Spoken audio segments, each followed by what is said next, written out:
Please welcome Stewart Lee. Thank you very much.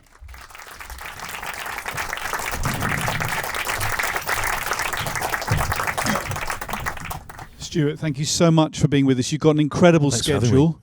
You were back from tour on Sunday night, like last night. You're going off again on Wednesday. It's amazing that you got the time to be with us. There's almost too much to say. But I wonder if we could just start with thinking about when you first came across Lenny Bruce. Can you remember that? Well, I remember having an awareness that he was supposed to be a significant figure. And when I was about 18, I remember being in a second-hand record shop, and there was one of the Carnegie Hall albums, one of the edited ones, for about 50p. And I bought that and listened to it, and then I started picking them up whenever I could. And it's kind of weird to think that, you know, I'm of an age where stand-up, the main place that you would hear it would be on records. You know, my son saw a load in my house recently and couldn't really understand even what they were. He said, "What, you sat and listened to records of comedians talking?" I went, "Yeah." And you got to know them incredibly well as well. I mean, I've got most of the Lenny Bruce records. I've got a copy of the Carnegie Hall triple album, which had this fantastic poster in it as well, which was from the from the gig. So that was it really. Hearing them like that, and then not really understanding a lot of it. You know, it played almost more like music, because what doesn't really come across in that, because they've obviously cherry picked it, is a lot of it is completely incomprehensible unless you understand Yiddish slang. Really, I mean, you kind of need a phrase book. You need to slow down. But what is always great about it is the musicality of it, and that particular bit when it's played in the court. Don't come in me. To come is a verb, and to is a preposition. It's called. That is a incredible thing. It's like a beautiful piece of jazz music, and he did it in nightclubs. He did it in places where people weren't expecting to be confronted with art, you know. And he got it over the line in those places. I mean, I don't know what it was like in the court, but in the film, the people are laughing against their will at it, and really they're laughing. It's not about the language; it's about the musicality of it. And then when he goes and plays the jazz drummer's kit during it, and I think that's a bit. Years later, I find myself trying to stand up to the point where people aren't really laughing at the words, but are enjoying the tonality of it almost. And you think you've thought of things, and then you're reminded that basically everything that anyone does in stand up now, when you think you've made a breakthrough, if you trawl through Lenny Bruce enough, he's always done it first. Yeah. I mean, rhythm and repetition. You've spoken about that elsewhere in relation to Lenny Bruce's work. There's a particular sketch, the Palladium sketch, I think, which it's about a 40-minute routine. Yeah, and that was about him coming to England to play at the Palladium. Yeah, just talk us through that sketch. Well, that's a bit where he's talking about trying to come and do gigs in London, and so the first sort of third of it is him performing that material. Talking about how it goes down in clubs in the States, and so you hear all the jokes, kind of one way. Then in the middle bit, he comes to London and does it with the Palladium, and the same things all go down really badly. He talks about it, and then the last third of it is he rewrites them so that they work in what he thinks will be a British way, and he keeps shouting out "Hang the IRA" in between all the lines. And obviously it still goes down really badly. And one of the things I kind of thought I'd done, really, and I kind of forgot that it was all there, was to kind of expose show you working out, you know, and say, well, this is an act. And a lot of my material is about the process of doing the act. And then I was going back over all this stuff, and I realised, I thought I'd done that, and it was, again, even that was already there. He was asking. Comedians sort of come out and they try to pretend they're your friend or just some guy that's turned up. And Lenny Bruce was always talking about, I'm an act, I did this gig, I went here. There's no pretense about it. And he asked the audience to accept that he was a performer, not a pretend person, and then talks about the process. The problem is, by the end, I mean, all those people walking out. I mean, when I first came to London, one of the exciting things about London was the Scala Cinema in the 80s, and you could see all these things that you'd only ever read about.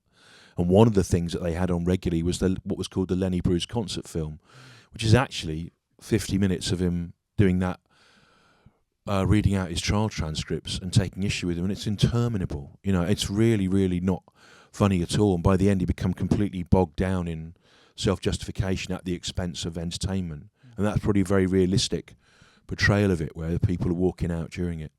Yeah, no, I mean, it's based on transcripts, and the interviews were based on Lawrence Schiller, the celebrity journalist. He wrote about Marilyn Monroe and so on, with Albert Goldman. So we have that kind of direct transcription. The film was made 8 years after he died. Yeah, it's amazing, isn't it? You know, so it's close, right? Yeah. I mean, it was very much those stories in the culture, particularly in the US, obviously.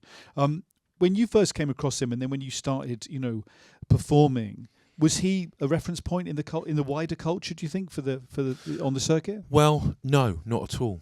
And he isn't really significant. Like, loads of people just haven't heard of him and don't listen to him. Yeah. But they're influenced by him without knowing it, because what he does there is he creates a sort of archetype of the comedian as a sort of truth teller, or this kind of prophet figure, or this agitator. And the opening shot of the film, where he's you see him from behind, he's got one hand on the mic stand, and there's all the smoke billowing around. That kind of became, for my generation, we a lot of people sort of were very much into that idea. And then Bill Hicks turned up, who I heard after I'd heard Lenny Bruce. Mm-hmm. Bill Hicks seemed like a very self-conscious attempt to inhabit this idea of the comedian as this figure that was going to come and tell you some uncomfortable truths and then disappear. And so he did create that archetype, and that's why I think it's a very interesting moment to see this film, which is actually much better than I remember it being. It's got its 70s American cinema problems with the male gaze, but it's a much better film than I remember. We're watching it at a point where since the point of Lenny Bruce, what lots of people in stand-up have been aspiring to is to be this character, even if they weren't aware that he'd created that character, to be the character of the person that turns up and tells you some uncomfortable truths. But now we're in retreat from that in the States for the first time. We're in a position where Trump's pulling people off air by use of commercial pressure, and whereby the sort of American stand-ups that were talked about as being social commentators or whatever are in retreat from that. They've all just gone and played the Saudi Arabian Comedy Festival. They've all said it doesn't matter, it's all about the money. They're doing jokes about hating feminists and gay people in a country where they're literally imprisoned or executed for that. They've absolved themselves of responsibility. And I think it's partly because the moral structures of their leaders are collapsing. Also, Joe Rogan has become the gatekeeper for stand-up in America, who at best is a moronic libertarian and at worst is a dangerous force for fascism and for totalitarianism. And so the comedian in the States now, that they may look like those sort of figures, but they become authoritarian bullies. And so that character, that notion is in retreat. And it's part of a wider thing about the culture war, whereby people on the right have managed to sort of appropriate the look of what we would think of as liberals, and yet are using it to push a different agenda. So it's really weird to see that now, because in the last couple of weeks, I found myself thinking, who's that person now? And in the States, and the answer is I don't know what they are or where they are, and really quite mildly innocuous people who just pointed out some fairly obvious problems with Trump were pulled off television. No, exactly. I mean, the territory that you map out in the current show is your idea of what you need to do to be in that space now. What was weird about the current show, I write shows and I have to tour them for 2 years, and sometimes the initial idea you have retreats and is resolved. I had a show that I had on the road for about 2 years about Boris Johnson and Brexit, and I kept thinking he's going to bloody get sacked before I get to the end of this. And every time he didn't get sacked, I managed to lie his way out of it. I'd be going, yeah, I can still keep doing it. And then he was actually finally laid off about 2 weeks after I brought it down.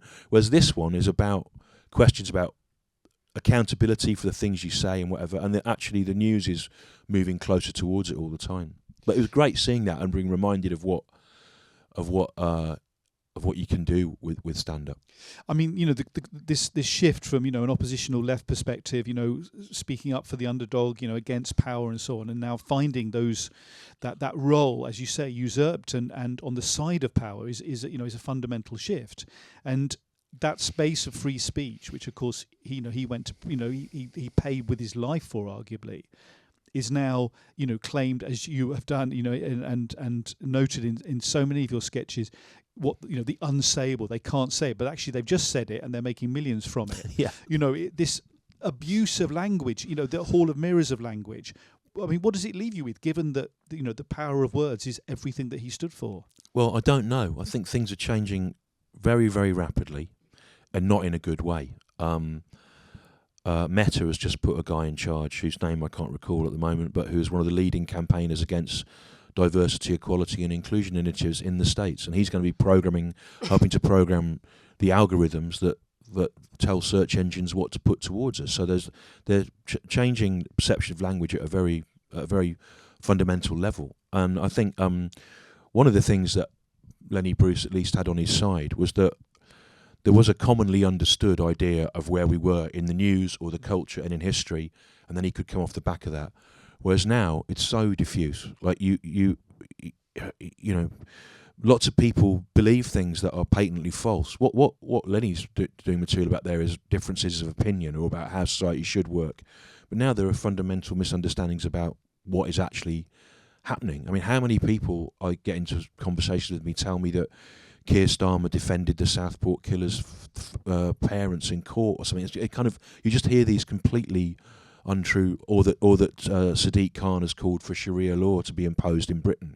You get these completely false things take. So before you can do jokes about what's going on, you have to clear the decks of all the untruths. Whereas at least he was in an area where what was true was commonly understood, but what he was arguing about was how we should respond to it. I mean, when you're doing a show that obviously runs for 2 years or so, I mean, you're going to November 2026 with the current show. Do you give yourself room to manoeuvre, to adapt? I mean, I think Lenny said that he on average he would at the most do 10 minutes of improvisation in any night. Yeah. Because after that it starts to unravel. Do you have a sense of how you can kind of keep up with what's happening? I do. I mean, luckily the framework of this one is able to accommodate what's happening in the news, but still get back to the main structure of the show. So it's working really well. But yeah, I mean, it's kind of different because he's even when you listen to the theatre shows on the albums, they're still bits. It wasn't to the point where there was a whole story arc to it that had to be resolved. But it's obviously, things have changed in that way for what some of us do. But yeah, I try to make space for improvising. I mean, you've said, in this recent conversation that I mentioned in the introduction, that the space on stage. There's when things happen and things change, or there's even things that go wrong, so-called. It's within a certain parameter, and it's very different from life. Yeah. And now we see life unraveling. I mean, not just our own individual lives, but the shared collective life that we supposedly live within, unraveling. By the time you got off stage, things have changed big time, potentially. What is your sense of that relationship between the stage and the world now? Wow. I feel a responsibility that I didn't used to feel, that people come for a sort of sanctuary and also to be made to feel less alone, and that to laugh collectively at things that they're finding absurd or annoying. I think what happens to him there, I recognised, and I don't want to compare myself to him because I think it's insane when like people. He's obviously absolutely off the scale, brilliant, but when he's done for obscenity about that fairly mild routine about the word cocksucker, that's when he comes back as a political figure, right? Because he obviously feels if I'm going to get arrested anyway, I should be saying something worth saying or something significant. I think the fact that he could be silenced for something relatively trivial obviously made him think about the importance of the privilege of being on that stage.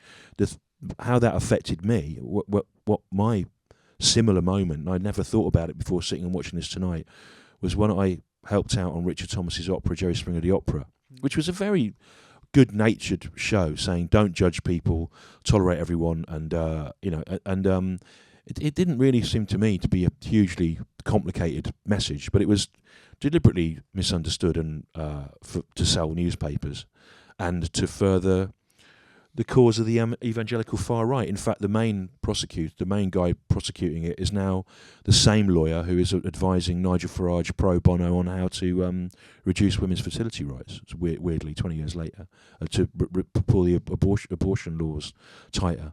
But when we got in trouble for that, and it was closed down, and we were threatened with prosecution, I thought, well, when I go back to doing little clubs, which is what I had to do, I was really aware that it was a privilege to be allowed to speak, having been shut down. It was a privilege to be allowed to speak. So I thought the things you say have got to be either really, really funny or worth saying, So I don't explicitly try to do make every line political, but I do like to think that there's some message or point to the show, because it does seem, when you've been stopped, it seems important that you take advantage of the privilege. I mean, what is your sense? I mean, you've spoken about this elsewhere, of pushing something, right? I mean, there's that great story about during lockdown, I think, watching a fight behind John Lewis, and sort of saying to them, "What are you doing? What are you doing? Why are you fighting? Because if you push it further, then material might come from it." Yeah. I mean, that's a very crude reduction of what you were saying. What you're saying is I go around and create situations where I put myself at risk and then see if. Well, you have been at some risk in. Well, I thought what was interesting there was how the bravery of him as well. I mean, a lot has changed culturally from when I first heard that routine, where he uses all those different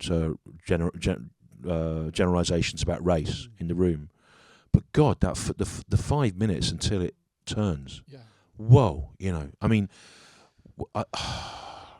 the N word drifts in and out of acceptability depending on who's using it and what the context is, and it's obvious what his intent is there. But the bravery to let that room die and to risk physical attack is and to weigh in his hand the obvious offence and discomfort it would cause to people there that is an amazing bit that's caught really well in that film. You can feel it on the recordings. That's what it's like. Really. Yeah, no, I mean, and it's kind of word for word. I mean, Dick Gregory, the great Black American comic, was totally on his side. Thought he was Lenny was was the one, and his community rallied around and supported him at that time. And I think the film's very clear about the diversity of the audiences and so on, very accurately. But there's that sense, we go from 60, the 50s and 60s. You come into the new British comedy circuit. That was a moment, of course, in opposition to Thatcher, etc., etc. And now we're in a very different space. I mean, what is your sense of a kind of collegiate solidarity, if you feel one, in the British scene now, given the politics we're facing, given the failure of Labour, the rise of reform, etc.? I mean, do you feel there is a kind of family out there? I don't know exactly what it's like on the ground, because I mainly do my for 10 years, for all through the 90s, I'd be on club bills every night with 4 or 5 other people. So you did have a sense of what the general thought was. Now I tend to do stuff on my own, and so I don't really know what everyone thinks. But I'm really surprised that people went to Saudi Arabia, and I'm really surprised that because when we started when I joined the comedy circuit in the late 80s, it had come out of left wing theatre, it had come out of punk rock, it had come out of 60s bohemia, it had come out of it was against things, and you seem to be doing benefits all the time for a string of lost causes, and it doesn't really feel like that now. I think in the early 90s a thing happened where Newman and Baddiel did Wembley, and people thought, right, you could make a lot of money doing this. Whereas when we started, our highest possible place we could imagine playing was maybe your dream would be to get a 30-date tour of 120-seat art centres. That would be it, and it's still that kind of world that we're in this film. Even though he did do Carnegie Hall and he did do the Berkeley Community Centre, he did do some big venues, on the whole, comedy was still happening in relatively small rooms night after night. So the circuit that I joined in 1989 was really very similar to that. And in fact, even as much as a lot of the venues we were playing around here were sometimes doubling up as strip clubs. You know, used to do the Raymond Review Bar, where the one room had been the comic strip, and then and now Eddie Izzard was running it again. The other room was where there were live sex shows, and there was an odd period where we used to share a dressing room with the male strippers were put in with the comedians, which showed you that there were so few women comedians it wasn't considered an issue at the time. And I remember they used to have to. They like to go back on semi-tumescent, not erect, because that would if it's over 45 degrees, that's illegal, and it's the angle of the Mull of Kintyre apparently that it hangs off the. And so I remember Roger Mann, who was a really funny comedian, used to, when the male strippers would be in there at half time trying to sort of keep themselves in reasonable shape. Manually, he would have really deliberately banal conversations with them about what they were doing at the weekend and things like that. And also a lot the stand-up in clubs like the Comedy Store is still very much thought of as it's just this nightclub thing, and we need these types to keep people happy at the bar. And yet people were trying to do what Lenny Bruce is doing in 1955, which was how can we bend the rules of this and make it into art, even while you fulfil its vaudevillian demands. And to me, that's kind of when a lot of things are at their best. It's at the point that's when Marvel Comics were at their best in the 60s and 70s, when they were being written by hippies on acid or working class Jewish anti-communist autodidact guys. They were basically working with something aimed at children, but thinking, what are the most complex ideas we can get into this? Now the problem is it's pretentious. But back then it was held in check by the fact that it was a genre. I think the great stand-up exists at its best, where it's still having to deliver a night out of entertainment. And how much can you stretch that, but almost make it like art? But it's never quite going to be, because it's still people's night out. And where he starts to go wrong there is when he forgets that towards the end, and is basically doing lectures about legal procedure to people in a nightclub. I mean, there's two things that come out of that. One is the idea of the freedom to manoeuvre when no one's listening to you. When no one's listening, yeah. I mean, that, obviously is perhaps a staple of the early part of the circuit. Yeah. And that's where you start to develop an idea. That's what he says. I mean, I really love that bit when he goes back and he's just comparing strip shows, and he's able to do stuff off the top of his head about Lion Tamers and The Chair. That's when he seems at his happiest, when he's ignored, but he's able to do whatever he wants. And there's a brilliant Australian songwriter called Dave Graney. He wrote a song about Lenny Bruce, and it's called "He Could Always Make the Band Laugh." And that is something that was said about him, and he said it about himself, that really he wanted to make the 5 jazz guys on stage laugh, because he respected their taste more. And I think often he would do the set with his back to the audience, trying to make the musicians laugh, because the musicians had seen it all night after night. And he knew if he could get a laugh out of them, he must have been doing something good. And I love that idea that he was playing to the band and not the crowd. But he was in that situation, trying to. Also, watching that film, I don't know when I saw that film. I know I saw it before I started doing stand-up. But those places, that's what I thought the venues would be like. I thought they'd be kind of, and they mainly aren't. There's about 4 that are like that, and they mainly aren't. Yeah. I mean, the camera catches, people, the glances, the sort of, the glimpses so well, I think. I mean, it gives us a real sense of being in that space. But the other thing that you mentioned just now, the Marvel comics, because, elsewhere again, you've spoken about those comics, particularly the Marvel 60s and 70s, as opposed to DC, who were the kind of the police of the comics world, gave you a sense of a kind of moral value, a kind of absolute line that you felt the writers and the artists were following, that they kind of put on the page for the kids. Yeah. And you picked that up. But so does that kind of stand-up. And at a similar time, I'd started to pick up records by George Carlin as well, who I think was with Lenny Bruce. But George Carlin was like a nightclub comic, who did like much more straightforward, take my wife kind of stuff. And then he was there he was on the bill that night that Lenny Bruce was first arrested. I think he may have gone to the police station with him, and he came back from that, never put on a tuxedo again, and became like a similar sort of beatnik absolutist, and was great. He went through a little wobbly phase in the 90s of being opposed to political correctness because he thought he was, but right in until he died and was really old, he was still doing really that. It was very much in the shadow of that. But I mean, obviously the film can't cope with can't cover everything, but it didn't address how influential he was on other people around at that point. Weirdly, in the HBO show Mrs. Maisel, there's a Lenny Bruce, which ran for many series, about a middle-aged Jewish housewife just starting to take up stand-up in 50s New York. There's a composite character based on him every week, which is very good in the way that it shows that a lot of things about that show are rubbish, but the idea that he was this figure that gave them all a sort of something to aspire to is not really picked up in that. As is not the importance of a number of other women in his life, actually, because he was with Annie Ross, a brilliant British jazz singer, after the marriage went wrong, and when you listen to her, she's got loads of albums you can find, not on CD so much, but of where she do a night with, and in between the songs, there's a live one recorded in a little jazz club in Hampstead, and in between, she's her sort of postmodern approach to herself as a performer is obviously come off the time that she spent with Lenny. Yeah.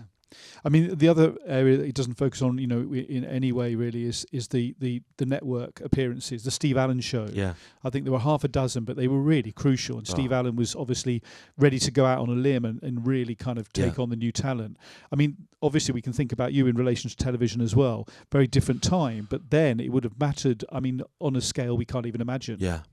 I mean, what was your sense of that idea of mediation? Because being live in the room, as we know, seeing you is very different from, obviously it's a different space, it's a different form, it's a different interaction. What's your sense of those two spaces? I haven't watched those Lenny Bruce clips on from the TV shows for a bit, but what was great about them is it showed that he could deliver and do the job. And sometimes when people move into more experimental or avant-garde areas like Lenny Bruce does, there's an assumption that they're doing it because they can't do the normal thing, and I think it's always a shock to people when they realise that Picasso started off doing fairly straight, and Van Gogh fairly straightforward paintings. And so I think what's great about those network shows is he shows that he could have done that if he'd wanted to, but he walked away from it, and was trying to do something else. It's not always clear why he was trying to do it, and we assume that it's because he really had something that he wanted to say, but it may also be that there's a sort of self-destruct mechanism in it, that if he was doing that kind of material, ultimately he was never going to be accepted. So he didn't have to compete or be judged on the same level. He sort of absented himself from the game by doing that kind of material. Yeah, it's an interesting point. I mean, there's also the very interesting role of his mother, right? Who also is kind of on the circuit, has a sense of that world, and as far as we know, encourages him and helps him. I think once he switched from being Lenny Schneider to Lenny Bruce, the first payment he got was $12 and a bowl of spaghetti. And that was his first ever payment as Lenny Bruce, And it's all downhill from there. It's downhill from there, right? Money and a meal. Yeah. But that journey from the spaghetti to being naked on the floor and the despicable act of the police, which is historically accurate, letting photographers in. Yeah. To photograph him naked. I learnt earlier today that Phil Spector bought the negatives so they couldn't be recirculated. Wow. He was so disgusted by what had happened. I love that bit in The Court, which I've read in his autobiography, phrased slightly differently, where the police were doing his act, and obviously it's going down really badly. And in the biography of him, he says, "You're busting me for his act," right? Which is really great, because one of the things that Sarah Vine always does to me in the Daily Mail is gets a joke of mine and just changes it a bit so that it doesn't really work in the same way, and then slags me off for doing her joke. So you think really carefully about how you use words, and she'll just change a pronoun or a noun somewhere that takes the musicality out of it and makes it sound brutal. And obviously what you're trying to do all the time is the Ciceronian dictate. Cicero said funny things were either an obscene idea expressed eloquently, or an eloquent idea expressed obscenely. There has to be some counterbalance. And what Sarah Vine does is she takes an obscene idea of mine, takes the eloquence out of it, and just leaves it as obscene. And then everyone goes, "That's disgusting." And I go, "Yeah, but that's not what I said." So, and he does that everywhere through that. It's the musicality of it. I mean, and there's a guy that turns up in all the biographies of him that isn't mentioned in the film. I forget his name. I did write it down. Joe Ansis, who was a stand-up that never got anywhere, but apparently used to talk to Lenny a lot about jazz and music, and they go to gigs together. And I think you can feel all that in it. And actually, when I self-consciously talk about myself as being more of a jazz musician than a comedian on stage, it's partly to invite ridicule and parody and to appear like a pretentious character. But I do also think it. And certainly you get that with him there. It's really good. I mean, the other thing which of course you both share, and I wonder if you again sort of subliminally sort of remembered it, is this idea of you incorporate the criticism into the act. So obviously in many of your shows that the 41st Comedian, etc. Taking that Sarah Vine and so on. I mean, obviously it's a way of actually restating your intended purpose. But is there still that sense of the one against all, as it were, one against the world, or do you now feel that actually with the following you have now and the idea of creating community in a space that actually it's reminding everyone that they're not alone, not just yourself? Okay, well, my celebrity friend Billy Childish said that he didn't like my act as much anymore because I'd stopped baiting the audience as much as I used to. And I kind of think the sort of people that come to me are just baited by the entire world now, so they don't need it off me as well. The liberal values are under attack. The sort of people that vote for me, that vote for me. The sort of people that vote for slip of the tongue there, isn't it? The sort of people that come and see me, they're losing all the things that they valued, and all the values they subscribe to are under assault. And all the things that they consider worthwhile are being underfunded or stripped away.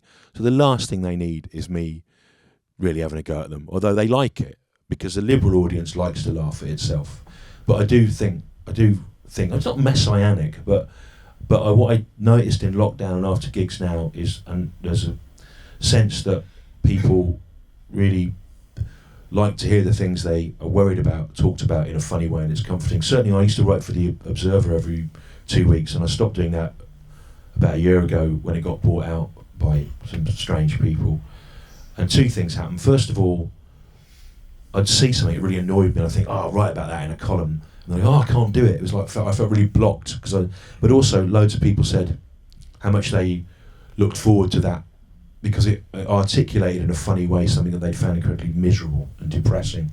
And I'm doing it again for the Nerve now, and it's happened immediately. People are contacting saying that it's made them feel a little bit less depressed about everything. And I think he must have brought that to those audiences. It's very troubled times. I mean, where the civil rights movement for race and issues about the representation of sex and sexuality and gender were a battleground for American society, and to go and hear him talk about those things must have been a huge relief to people. No, absolutely. I mean, next year it's 60 years since he died, and we're back in the same world. The faces have changed, but the struggle, no one thought it would happen. Least of all, I guess, Lenny Bruce and his audiences at the time.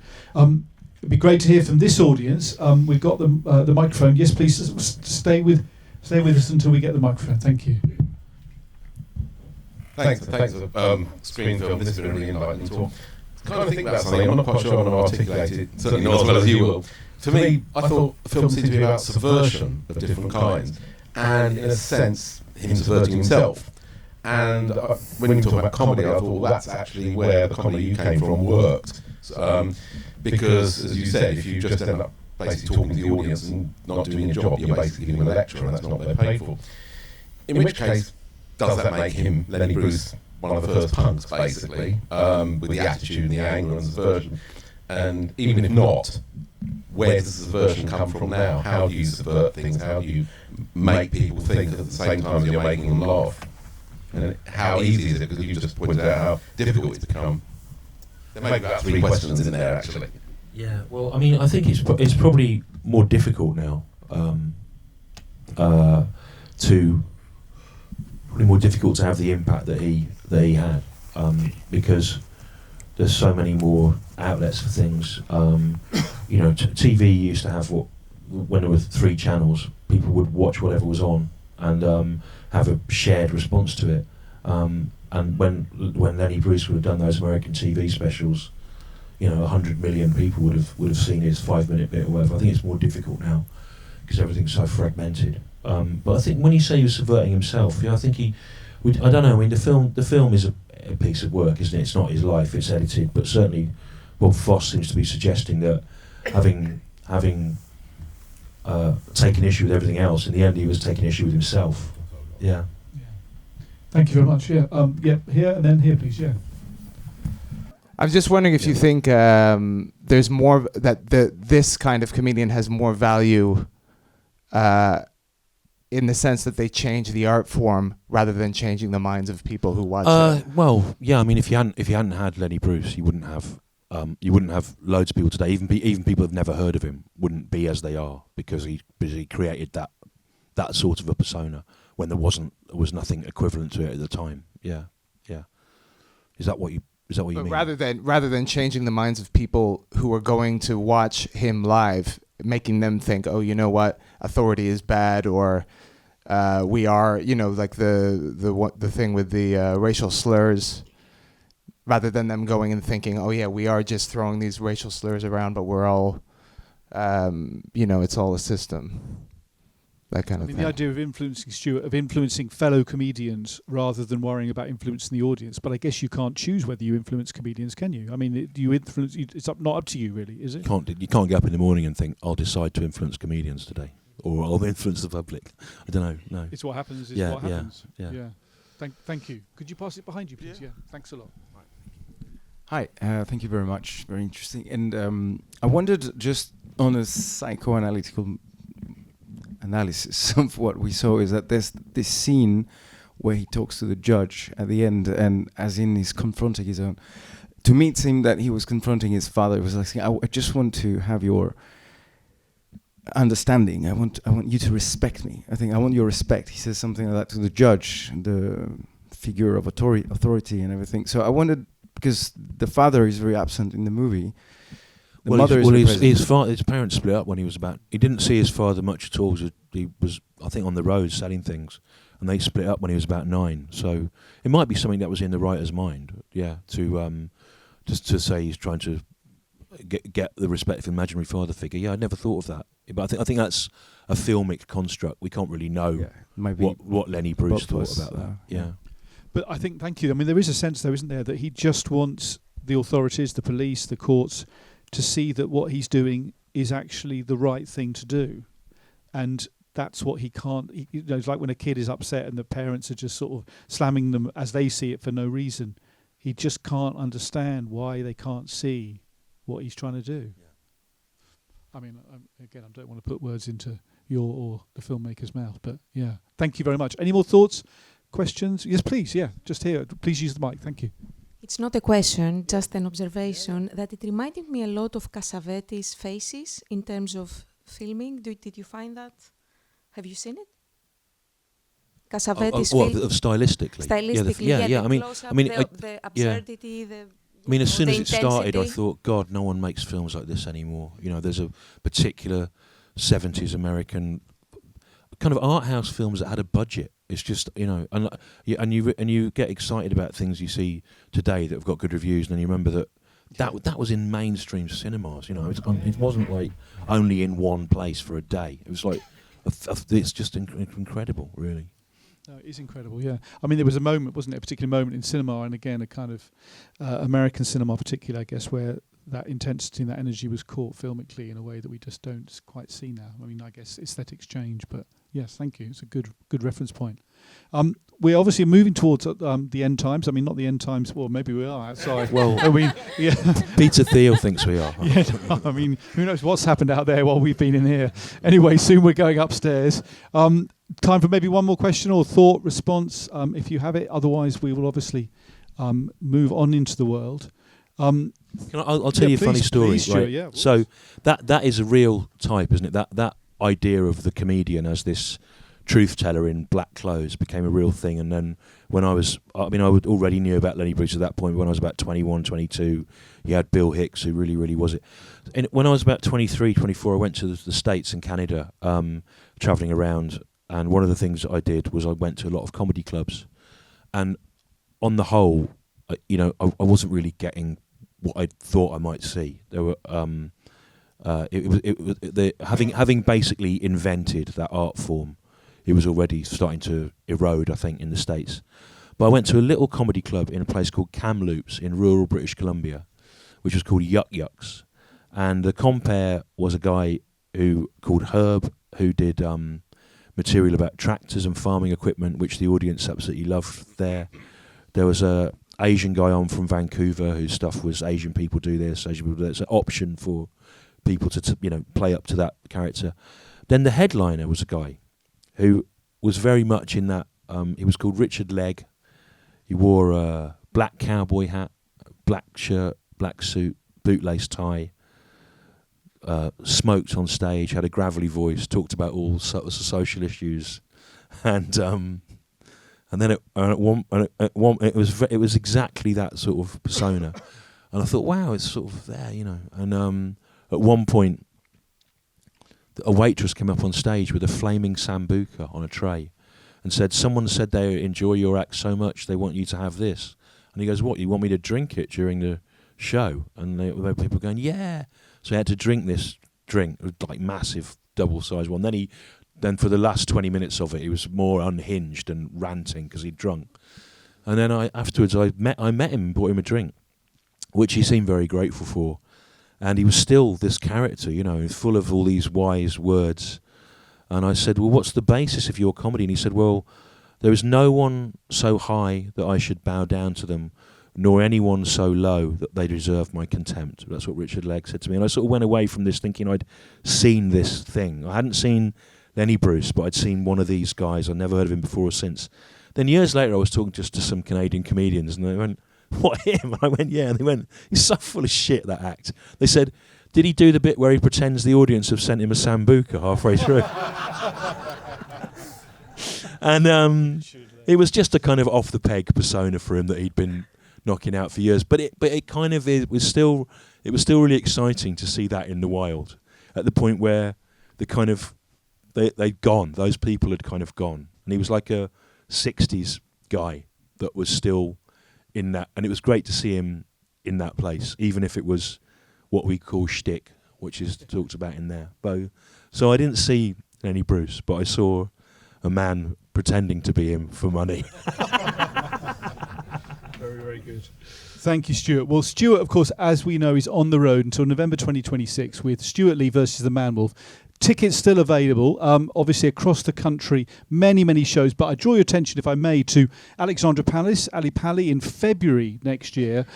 2 weeks of dates in obviously a very suitable large hall. There are still some seats available there if you want to see the show in a very particular, distinctive environment. And do catch Stewart's assessment of what happened to the counterculture on the BBC iPlayer. Again, a 4 or 5 part series, I think. And can I just say thanks for having us, because I really loved seeing that on a screen again after all these years. Thank you to the what Garden a great Cinema. thing to have. Thank you for coming. Thank you to Stewart Lee. Thank you very much.